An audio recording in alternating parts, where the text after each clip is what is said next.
Mas-sabila yassara. Manusia itu berproses dalam kandungan ibundanya di rahim beberapa masa, kemudian diberikan oleh Allah jalan keluar lahiran yang memudahkan. Ini ayat berbicara tentang prioritas kelahiran normal salah satunya. Makna jauhnya. Jadi maksudnya begini, perempuan itu salah satunya diberikan fitrah oleh Allah. Ada rahim untuk mengandung, diberikan yang kokoh di dalamnya. Prosesnya disebutkan nanti di Quran surah ke-22. Di antara isyaratnya di ayat ke-5 Al-Hajj. Quran surah 22 ayat 5. Ya. Sudah? Ya ayyuhan nasu in kuntum fi raibim minal ba'tsi fa inna khalaqnakum min nutfah, dan seterusnya ayat. Ada? Kemudian nanti ada lagi Quran surah 23 ayat 12 sampai 16. Proses dalam kandungan. Bahkan yang mohon maaf, yang berharap ingin dianugerahi keturunan pun ada juga petunjuknya. Dan ada fikihnya. Jadi kalau misalnya menikah, belum ada keturunan, itu dijelaskan hikmahnya oleh Allah. Dipelajari dulu. Pelajari sampai terasa kenikmatan hikmah itu. Setelah itu kemudian ada panduannya untuk memohon. Kalau sudah mencapai titik itu, kemudian kita bermohon, tunaikan sholat, ada ayatnya, ada bacaannya, maka Allah berikan anugerah yang bahkan menurut orang pun ada mengatakan mustahil, tapi tidak mustahil menurut Allah kalau kita ditakdirkan untuk mendapatkan maslahat dari itu. Misalnya Quran surah ketiga Ali Imran di ayat 38 sampai 39. Itu dibacakan dalam kesempatan sholat di mihrab misalnya saat malam tahajud gitu. Ya. Kemudian nanti doanya bisa di surat Maryam surah 19 ayat 1 bisa sampai ayat 10-nya. Alhamdulillah. Lalu nanti amalan tambahannya dalam bentuk sedekah itu ada di Quran surah ke-21 Al-Anbiya. Ya. Di ayat 89 sampai 90-nya. Sampai wa aslahna lahu zaujah. Sampai diperbaiki, rahimnya ditetapkan oleh Allah menjadi baik dan bisa mengandung. Ya kan? Nah, yang mau saya katakan begini, di proses kandungan itu, di sini singkat dibahasnya. Engkau itu siapa sih sampai begitu angkuh? Padahal asalnya cuma dari, mohon maaf, sperma yang terpancar bergabung dengan ovum, sesuatu yang rendah, yang kecil itu jadi sombong. Ya? Tapi di situ Allah berikan rahmat. Allah berikan rahmat. Dari engkau yang terhina kecil, aku rawat. Qaddarah, aku berikan masa yang terawat di dalam rahim. Sampai diminta berpikir lagi. Coba saat engkau dikandung oleh ibundamu di rahimmu, siapa yang memberikan makanannya? Siapa yang mengatur jalan kotorannya keluar? Siapa yang memberikan oksigen masuk ke dalam dirimu? Yang memberikan nafas pada dirimu? Dari mulai kecil dirawat, diberikan yang terbaik, dirawat oleh orang, disampaikan oleh orang, ya, dikandung oleh ibu, dilahirkan, disambut oleh orang-orang yang bahagia ketika lahiran. Detil dalam kandungannya, Quran surah 22 ayat 5. Tahapan-tahapannya Quran surah 23 ayat 12 sampai 16.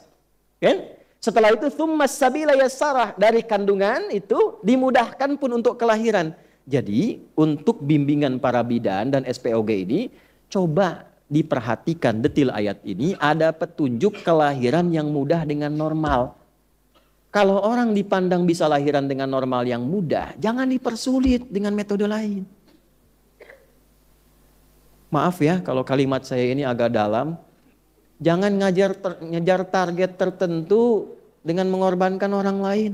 Taruhannya nyawa. Dosanya besar itu.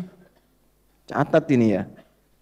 Awas nih, SPOG kalau ditarget sama rumah sakit tertentu atau hal tertentu hanya untuk memenuhi kebutuhan obat, target ini terus melukai orang, itu dosanya luar biasa itu. Haram hartanya itu yang dimakan. Udah tahu ibunya bisa lahiran normal, biayanya murah, baik, darahnya bagus dan sebagainya. Dipaksa untuk sesar misalnya. Ya, ini bukan masalah anti sesar atau anti normal, bukan. Yang dimaksudkan kalau ada kemudahan untuk orang, mudahkan, jangan dipersulit. Termasuk dokter lain juga begitu. Kalau bisa berikan obat yang baik, yang murah, yang berkualitas, yang bagus, jangan bebani. Masuk yang punya rumah sakit tuh. Orang nggak nginep disuruh nginep. Hah? Diatur visitnya. Padahal bisa visit jam segitu, visitnya tengah malam. Saat kuntilanak bertebaran dia datang tuh. Jangan begitu. Gak tahu suruh pulang masih kasih obat lagi. Ini saya agak keras ini. Ada kawan kami sahabat saya. Bapak Ibu, di pesantren satu kamar. Orangnya pinter. Pinter matematika, pinter hitungan, macam-macam. Orangnya baik. Sakit flu.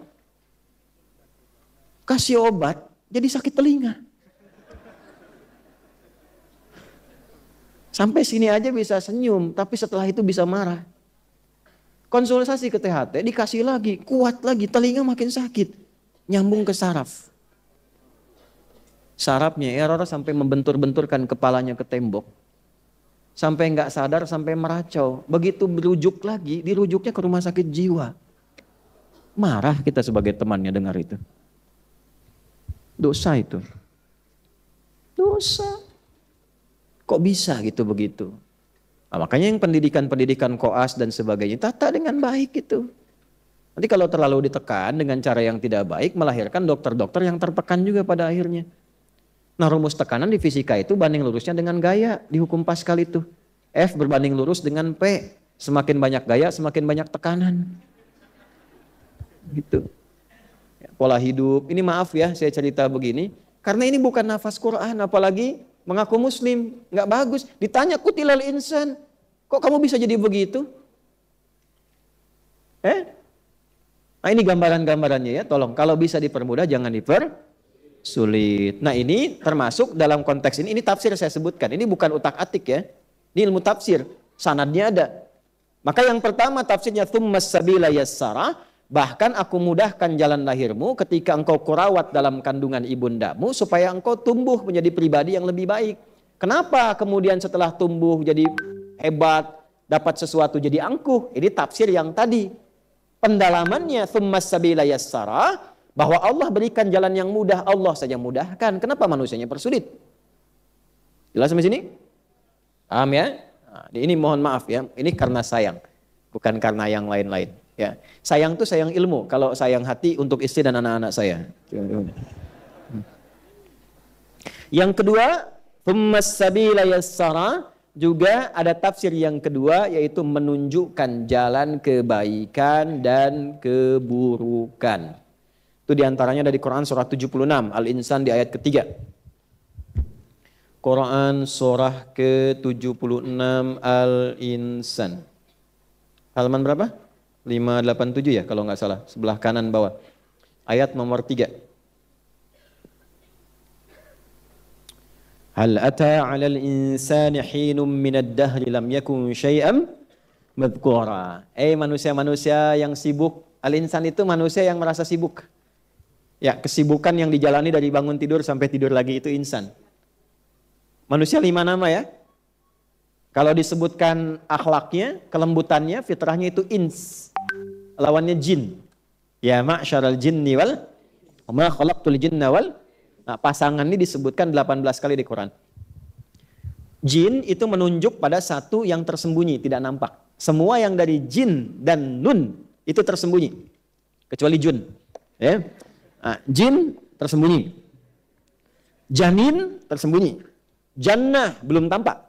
Semua yang dari jim dan nun itu tidak nampak. Jelas? Jin kenapa disebut jin? Karena fitrahnya tersembunyi.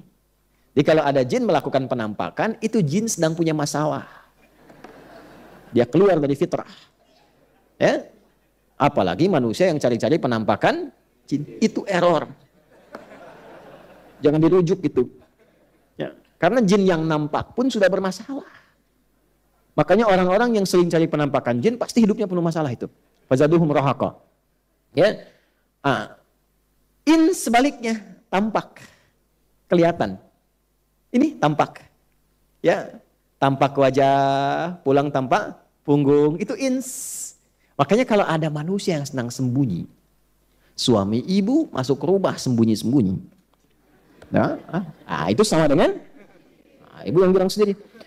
Ya, sama dengan sedang punya masalah. Lihat teman di jauh dari gang, tiba-tiba sembunyi cari jalan lain. Nah, itu sedang punya masalah. Suami buka handphone sembunyi-sembunyi ke kamar mandi. Nah, itu sedang ada masalah itu. Gampangnya begitu. Tapi yang kedua, ins itu juga dari kata anisa, anusa, sesuatu yang lembut. Lembut, yang baik, yang ramah, yang sopan. Makanya dari lahir itu dengan kelembutannya disayang banyak orang dari rahim siapapun. Masya Allah lucunya, lembut. Ya, dia tumbuh bergerak aja, jalan, ketawa orang. Dia senyum, kita ikut ketawa. Dia ketawa, kita makin ketawa. Fitrah, karena lembut. Ya kan? Dulu di TV-TV dulu, tahun 90-an, ada anak baru bisa berdiri, terus nyenggol pot neneknya yang vas bunganya itu paling dia sukai. Yang kalau kena sama anaknya pasti kena marah anaknya. Tapi karena cucunya ini lembut, begitu disenggol jatuh pecah, neneknya nggak marah. Malah neneknya ketawa dan mengatakan, cucuku sudah bisa berdiri. Masih ingat nggak Bu iklan itu tuh? Oh, maaf ya yang baru lahir sekarang nih. Wah itu zaman-zamannya TPI ada Benteng Takeshi itu soal Doraemon masih di RCTI lah dulu lah jam 7:30 itu. Setelah itu ada Power Ranger. Saya tahu aja itu. Astagfirullah. Nah balik. Sampai di mana tadi kita? Dragon Ball Suzuki Watanabe baru meninggal kemarin yang bikinnya. Ya. Kenapa nyampe ke situ? Antum nih gara-garanya nih. Ya. Jadi lembut, ins. Lawannya jin. Jin itu kasar, tidak harmoni. Makanya bisa dipastikan tidak ada orang kemasukan jin jadi lembut. Permisi Ustadz, mau ikut ngaji, sedang kemasukan jin itu mustahil. Nah, maksudnya begini, kita itu tercipta lembut. Kenapa setelah tumbuh berkembang menjadi kasar? Antum tuh makhluk halus. Yang kasar itu jin. Makhluk halus. Kenapa mesti kasar? Kenapa kata-katanya harus demikian? Ya, lembut kita, malu. Makanya kalau baca Quran tuh, baca itu malu, nangis kadang-kadang. Ya, loh kok saya ini kok makhluk lembut, kok barusan bicaranya nggak bagus gitu, nggak enak. Malu sama Allah tuh, ya. Nangis saja kita ya Allah. Mudah-mudahan nggak berlebihan gitu. Ya. Nah, insan itu terkait dengan aktivitas yang sibuk. Ya, seringkali disindir, ditanya, kok sibuk tapi nggak punya manfaat. Manfaat itu disebut soleh namanya, amalnya soleh. Rugi orang hidup begitu. Wal 'asr, innal insana lafi khusr. Sungguh banyak orang sibuk tapi rugi. Illal ladzina amanu, kecuali orang yang menyibukkan dirinya dengan imannya, maka iman mengajak dia wa amilus. Mengerjakan pekerjaan yang banyak manfaat. Jadi bekerjanya bermanfaat. Ya, bukan hanya ibadahnya. Interaksinya bermanfaat, di keluarganya bermanfaat. Terasa keayahannya bagi anaknya, terasa menjadi suami bagi istrinya, terasa jadi istri untuk suaminya. Manfaatnya ada. Terasa jadi anak untuk ibunya. Demikian seterusnya.